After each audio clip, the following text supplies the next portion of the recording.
Mi nombre es Laura Massa, soy licenciada de la carrera de Trabajo Social de la Universidad Nacional de Luján. Hice una especialización en géneros, también de la UNLU. Luego realicé una maestría en Economía Social por la Universidad de General Sarmiento e hice el doctorado de Ciencias Sociales y Humanas de la Universidad de Luján también.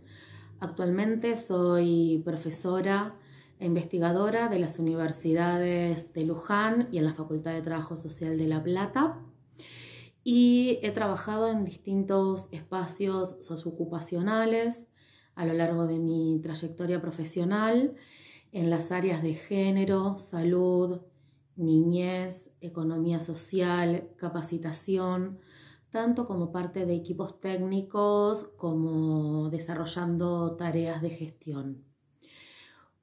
Un poco lo que quisiera compartir con ustedes hoy tiene que ver con realizar un conjunto de reflexiones en torno a cómo las características en las que realizamos nuestro trabajo asalariado y las responsabilidades del cuidado impactan en el marco de nuestra vida cotidiana, en nuestra salud.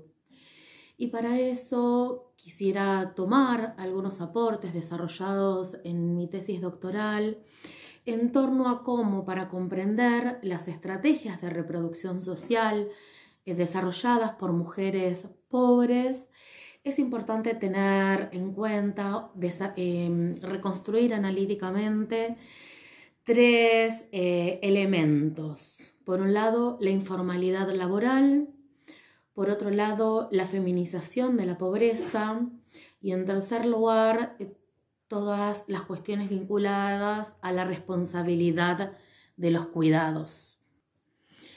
Una primera cuestión en la que yo no voy a profundizar, pero que es importante que podamos identificar, es que cada vez que estamos hablando de trabajo asalariado, estamos hablando de el empleo y estamos hablando del mercado de trabajo. En realidad, lo que todas esas palabras están invisibilizando tiene que ver con la exigencia que tenemos las personas de vender nuestra fuerza de trabajo a cambio de un salario, y cómo esa venta de la fuerza de trabajo se hace en condiciones de explotación por el proceso de apropiación privada de lo socialmente producido, ¿no? Esta es una primera cuestión que tenemos que tener en cuenta y que muchas veces queda invisibilizada cuando discutimos feminización de la pobreza, informalidad y responsabilidad del cuidado. En ese marco, cuando nosotros pensamos en la población que trabaja y pensamos en el empleo, tenemos que identificar, o es importante que identifiquemos, que hay tres grupos, grandes grupos, para pensar cómo se conforma la tasa de ocupados. En primer lugar, vamos a tener el trabajo formal, o también llamado trabajo pleno, que en este momento en nuestro país ronda alrededor del 40%, es decir, el 40% de las personas económicamente activas, es decir, personas de entre 14 y 64 años, cuentan con empleo pleno, es decir, con condiciones de seguridad en las formas de contratación, con ingreso similar o por encima de la canasta de bienes y servicios, y con coberturas de riesgos del trabajo como ARTs y obras sociales.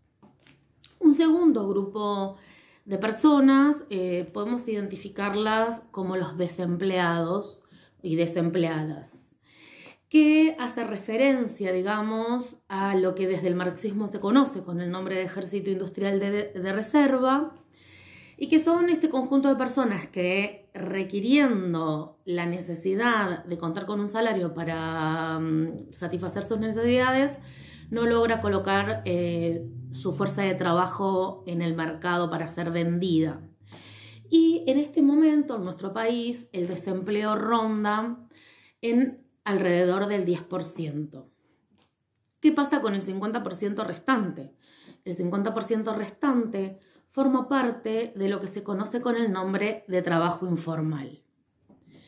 El trabajo informal hace referencia a aquellos trabajadores que realizan sus actividades de forma no registrada o que son trabajadores independientes, cuentapropistas, o incluso que son independientes cautivos, es decir, personas que siempre trabajan para un mismo empleador, para una misma empresa o para un mismo municipio, por ejemplo, pero que forma parte de un empleo no registrado porque es monotributista y por lo tanto quien lo emplea no paga las cargas sociales de esta persona, ¿no? El trabajo informal, como decía, es más o menos la mitad de la población económicamente activa y presenta diferencias en función de determinadas características, en función del género, en función de la edad y en función del nivel educativo, en función de la rama de actividad. Por ejemplo, la población de hasta 26 años es la población que más forma parte de esta fracción de empleados informales. A menor nivel educativo, mayor personas en carácter de empleados informales. La informalidad es más alta en mujeres y en disidencias, que prácticamente la ocupación de las personas del colectivo disidentes es ínfima en nuestro país. Y por rama de actividad, la mayor informalización se encuentra entre empleadas domésticas y el sector de la construcción. Una rama típicamente femenina y una rama típicamente masculina, ¿sí? El mercado de trabajo y las leyes laborales, así como las leyes de flexibilización laboral, vienen a configurar, digamos, la institucionalización de la explotación en las relaciones de producción, ¿no? Es decir, digamos, porque forman parte de aquello que va a configurar las características con las que se organiza la división social, técnica y sexual del trabajo. Esto va a querer decir que cuando nosotros hablamos de empleades, estamos hablando de la clase trabajadora, ¿no? Y que a mayor niveles de informalización, mayores niveles de pobreza. Y por otra parte, no podemos invisibilizar que el mercado de trabajo, como una de las totalidades que conforman nuestra sociedad, tiene género. Y esto va a hacer que haya expresiones de esta desigualdad de género en el mercado de trabajo, ¿no?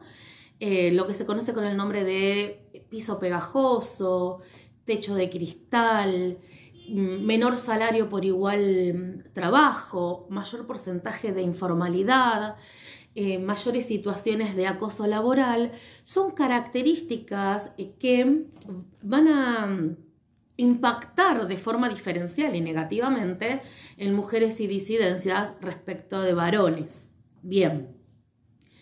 Ahora bien, este proceso de que a partir de mediados de la década del 70, a nivel mundial se reconfiguran las formas en las que se organiza la producción y que se conoce con el nombre de acumulación flexible y que en en nuestras regiones va a dar lugar al neoliberalismo.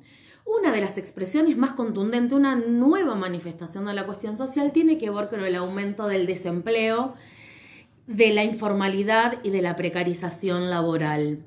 Y es en este marco donde, de la mano con el avance del movimiento de mujeres, hay una mayor presencia de estas en el mercado de trabajo, ¿sí? Pero son dos movimientos contradictorios. Por un lado, cómo se profundizan las crisis económicas producto del cambio de patrón de acumulación, junto con el avance del movimiento de mujeres que entienden como una liberación la salida de las mujeres al mercado de trabajo.